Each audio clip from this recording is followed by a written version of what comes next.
ಕನ್ನಡ ಚಿತ್ರರಂಗದಲ್ಲಿ ಆತನದ್ದು ಮಿಂಚಿನ ಓಟ. ಆಟೋ ಚಾಲಕರ ಪಾಲಿಗೆ ಆಟೋ ರಾಜ. ಭಲೆ ಚತುರನಾಗಿ ಮಿಂಚಿದ ಸಿಪಿಐ ಶಂಕರ್ಗೆ ಇಂದು ಸುದಿನ. ಅಂದ್ರೆ ಜನ್ಮದಿನ.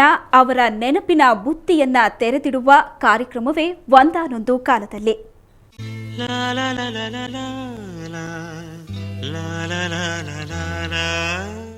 ಹುಟ್ಟು ಆಕಸ್ಮಿಕವಾದರೂ ಸಾವು ನಿಶ್ಚಿತ.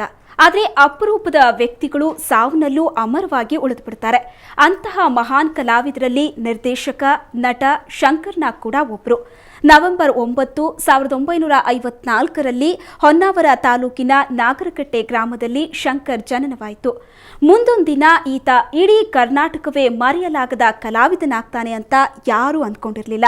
ಮರಾಠಿ ನಾಟಕಗಳ ಮೂಲಕ ವೃತ್ತಿ ಜೀವನ ಆರಂಭಿಸಿದ ಶಂಕರ್ ಕನ್ನಡ ಚಿತ್ರರಂಗಕ್ಕೆ ಪಾದಾರ್ಪಣೆ ಮಾಡಿದ್ದು ಗಿರೀಶ್ ಕಾರ್ನಾಡ್ ಅವರ ಒಂದಾನೊಂದು ಕಾಲದಲ್ಲಿ ಅನ್ನೋ ಚಿತ್ರದ ಮೂಲಕ.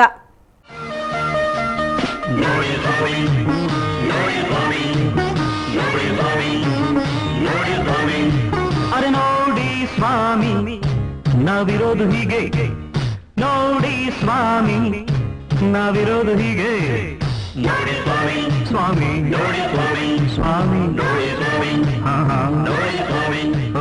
ಒಂದು ಪಿಕ್ಚರ್ ಶೂಟಿಂಗ್ನಲ್ಲಿ ಸ್ಲಮ್ನಲ್ಲಿ ಶೂಟಿಂಗ್ ಮಾಡ್ತಾರೆ, ಔಟ್ಡೋರ್ ಸ್ಲಮ್ನಲ್ಲಿ.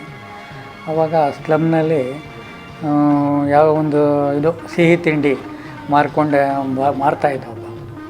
ಅದಕ್ಕೆ ನೊಣ ಗಿಣ ಎಲ್ಲ ಮುತ್ಕೊಂಡ್ಬಿಟ್ಟಿತ್ತು. ಸರಿ, ಈತ ಏನು ಹಳೆ ತನ್ನ ಯಂಗರ್ ಡೇಸ್ ಜ್ಞಾಪಿಸ್ಕೊಂಬಿಟ್ಟು ಒಂದು 25 ಪೈಸೆ ಕೊಟ್ಬಿಟ್ಟು ಅದು ತೊಗೊಂಡು ತಿಂತಾಯಿದ್ದೆ. ನಾನು ಹತ್ರ ಹೋಗ್ಬಿಟ್ಟು ಏನ್ರಿ ಇದೆಲ್ಲ ತಿಂತೀರಾ? ನಾನು ಹೇಳಿದ ಉದ್ದೇಶ ಏನಂದರೆ ಅದು ಆರೋಗ್ಯಕ್ಕೆ ಒಳ್ಳೆಯದಲ್ಲ ಅಂತ. ನೊಣ ಗಿಣ ಮುತ್ತಿದೆ, ಆರೋಗ್ಯಕ್ಕೆ ಒಳ್ಳೆಯದಲ್ಲ ಅನ್ನೋ ದೃಷ್ಟಿಯಿಂದ ನಾನು ಹೇಳಿದ್ದು. ಆದರೆ ಆಚೆ ಏನು ಹೇಳ್ಕೊಂಡಂದರೆ, ಏನು ಇದನ್ನು ಸಾಮಾನ್ಯ ಜನ ಎಲ್ಲ ತಿನ್ನೋಲ್ವ, ಎಷ್ಟು ಜನ ಬಡವರು ತಿಂತಾರೆ, ಅದು ತಿಂದ್ಬಿಟ್ಟು ಎಲ್ಲ ಸತ್ತೋಗ್ತಾ ಇದ್ದಾರೆ. ಯಾರೂ ಸಾಗೋದಿಲ್ಲ, ಏನೂ ಆಗೋದಿಲ್ಲ. ಯಾರೂ ಸಾಮಾನ್ಯ ಜನ ಹೇಗಿರ್ತಾರೆ ಹಾಗೆ ನಾನು ಇರಬೇಕು. ನಾಳೆ ಎಂಬುವ ಚಿಂತೆ ಮನದಲ್ಲಿ ನಮಗಿಲ್ಲ, ನಿನ್ನೆ ನಡೆದುದ ಮತ್ತೆ ಎಂದಿಗೂ ನೆನೆಯಲ್ಲ. ಇರುವುದು ಏನು ಬೇಕು ಅದರ ಚಿಂತೆ ಸಾಕು ಅಷ್ಟೇ. ಇಂದು ಏನು ಬೇಕು ಅದರ ಚಿಂತೆ ಸಾಕು. ಈ ಬದುಕು ಸಾಗೋ ರೀತಿ ಹೀಗೆ. ನೋಡಿ ಸ್ವಾಮಿ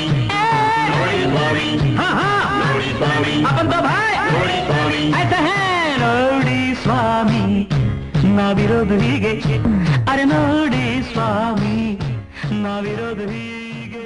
ಒಂದು ಶೂಟಿಂಗ್ ಟೈಮ್ನಲ್ಲಿ ಅದೇ ಥರ ಆಯಿತು. ಅವ್ರಿಗೆ ಕಾಸ್ಟ್ಯೂಮರ್ಸು ಸ್ವಲ್ಪ ತುಂಬ ಒಳ್ಳೆ ಬಟ್ಟೆ ತಂದುಬಿಟ್ಟಿದ್ದಾರೆ. ಆ ಕ್ಯಾರೆಕ್ಟ್ರಿಗೆ ಆ ಬಟ್ಟೆ ಬೇಕಾಗಿರಲಿಲ್ಲ. ಸ್ವಲ್ಪ ಹಳೆ ಥರ ಬಟ್ಟೆ ಮತ್ತು ಬಡವರು ಹಾಕ್ಕೊಳ್ಳುವಂಥ ಬಟ್ಟೆ ಬೇಕಿತ್ತು. ಕೇಳಿದ ಬೇರೆ ಬಟ್ಟೆ ಕೊಡಿ, ಬೇರೆ ಬಟ್ಟೆ. ಕಾಸ್ಟ್ಯೂಮರ್ ಇಲ್ಲ ಅಂತ ಒಳ್ಳೆ ಬಟ್ಟೆಗಳೇ ಕೊಡ್ತಾರೆ.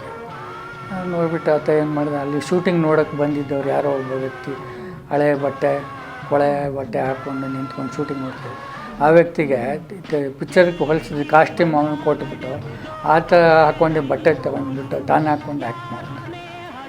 ಅಷ್ಟೊಂದು ಇದೆ. ಈಗ ನಮ್ಮ ಚಿತ್ರರಂಗದಲ್ಲಿ ಒಬ್ಬ ಆರ್ಟಿಸ್ಟ್ ಹಾಕ್ಕೊಂಡದ್ದನ್ನೇ ಹಾಕ್ಕೊಳ್ಳೋದಕ್ಕೆ ಬೇಜಾರು ಪಟ್ಕೊಳ್ತಾರೆ. ಒಬ್ಬ ಆರ್ಟಿಸ್ಟ್ ಹಾಕ್ಕೊಂಡದ್ದನ್ನೇ. ಅಂಥದ್ರಲ್ಲಿ ಒಬ್ಬ ಯಾರೋ ವ್ಯಕ್ತಿ ಒಂದು ಬಟ್ಟೆನ ಹಾಕ್ಕೊಂಡು ಆ್ಯಕ್ಟ್ ಮಾಡಬೇಕು ಅಂದರೆ ಆತನ ಕೆಲಸದ ಬಗ್ಗೆ ಕಮಿಟ್ಮೆಂಟ್ ಎಷ್ಟಿದೆ ಅಂತ ಗೊತ್ತಾಗುತ್ತೆ. ಎಲ್ಲಿ ಜೀವನ ನಡೆಯುವುದೋ ಅದೇ ನಮ್ಮೂರು, ಯಾರು ಸ್ನೇಹದಿ ಬರುವರೋ ಅವರೇ ನಮ್ಮೋರು.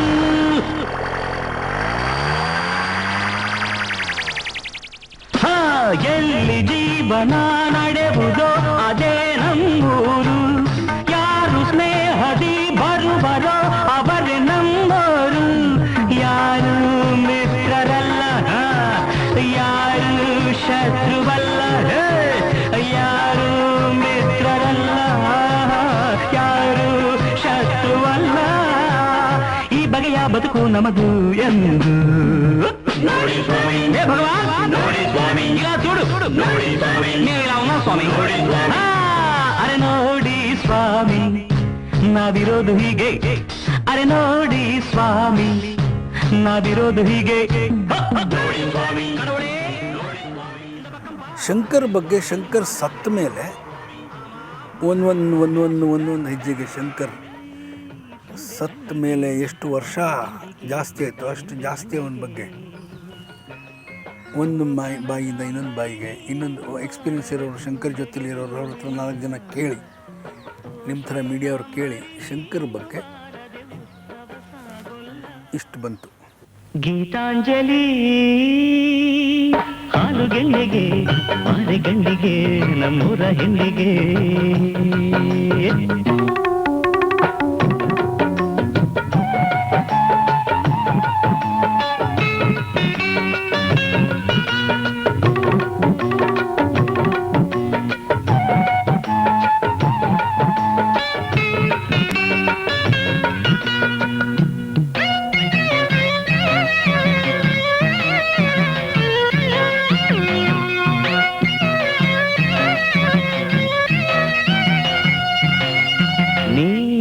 ನೀರಾಗಲೇನಿನ ಮೈಯ ಮೇಲೆ ಜಾರಿ ಹೋಗಲು, ಗಾಜಾಗಲೇನಿನ ನಿನ್ನ ಅಂದ ಚಂದ ತೋರಲು, ಮಂಜಾಗಲೇನಿನ ನಿನ್ನ ಕೋಪ ತಂಪು ಮಾಡಲು, ತೇರಾಗಲೇನಿನ ನಿನ್ನ ಹೊತ್ತುಕೊಂಡು ಹೋಗಲು, ಕೇಳದೆ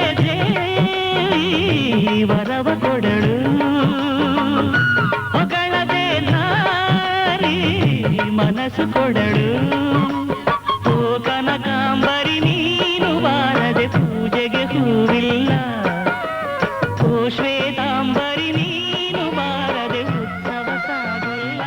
ಒಂದು ಗಾಳಿಪಟ ಎಲ್ಲೋ ಹರಿದು ಎಲ್ಲೋ ಕೆಳಗಡೆ ಬಿದ್ದಿದೆ, ಅಂದರೆ ಯಾರು ಆ ಗಾಳಿಪಟ ನೋಡ್ತಾ ಇಲ್ಲ, ಯಾಕಂದರೆ ಅಷ್ಟು ಹರಿದೋಗಿದೆ ಅದು. ಇವನು ಭಾಳ ಖುಷಿಯಿಂದ ತೊಗೊಂಡು ಬಂದ, ನನಗೆ ನೋಡು ಸಿಕ್ತು. ಏನು ಗೊತ್ತಾ ಬಂದ ಹೆಂಗಂದ್ರೆ ಏನು ಗೊತ್ತಾ, ನನ್ನ ಹರಿದಿದ್ದು ಗಾಳಿಪಟ, ನಾನು ಇದನ್ನು ಸರಿಪಡಿಸ್ತೀನಿ ನೋಡೋ. ಹಿಂಗೋ ಮಾಡಿ ಒಂದು ಅರ್ಧ ಗಂಟೆ 3/4 ಗಂಟೆ ಆದಮೇಲೆ ನೋಡ್ತೀನಿ ಆ ಗಾಳಿಪಟನ ಹಾರಿಸ್ತಾನು. ಅದಕ್ಕೆ ಪೇಪರು, ಗಮ್ಮು ಅವೆಲ್ಲ ಸಿದ್ಧಪಟ್ಟು ಅದನ್ನು ಅಂಟಿಸಿ ಕರೆಕ್ಟಾಗಿ ಮಾಡಿ ಸೇಮ್ ಗಾಳಿಪಟನ ಹಾರಿಸಿದ್ದು. ಯಾವುದೋ ಒಂದು ಇಂಜಿನಿಯರ್ಗೆ ಬ್ರೋಕನ್ ಏರೋಪ್ಲೇನ್ ಸಿಕ್ಕಿದ ಮೇಲೆ ಅದನ್ನು ಸರಿಪಡಿಸು ಅವನು ಓಡಿಸಿದರೆ ಏನು ಖುಷಿಯಾಗಿರುತ್ತೆ. ಇಂಥ ದೊಡ್ಡ ಪ್ಲೇನ್ನ ನಾನು ತಿರ್ಗಾ ಜೋಡಿಸಿ ಇವತ್ತು ಅದರಲ್ಲಿ ಹಾರ್ತಾ ಇದ್ದೀನಿ. ಅದೇ ಖುಷಿ ಬಹುಶಃ ಶಂಕರ್ಗೆ ಆ ಗಾಳಿಪಟ ಹಾರಿಸೋಕ್ಕಾಗಿದೆ. ಕೈಲಾಸ ಕೈಯಲ್ಲಿ ನೀನು ನನ್ನ ಸಂಗ ಇದ್ದರೆ, ಆಕಾಶ ಜೇಬಲಿ ನಿನ್ನ ನಗು ಹೀಗೆ ಇದ್ದರೆ, ಓ ಮಿಂಚು ಹೂಗಳೇ ನಿನ್ನ ಮಾತು ಕೇಳುತ್ತಿದ್ದರೆ,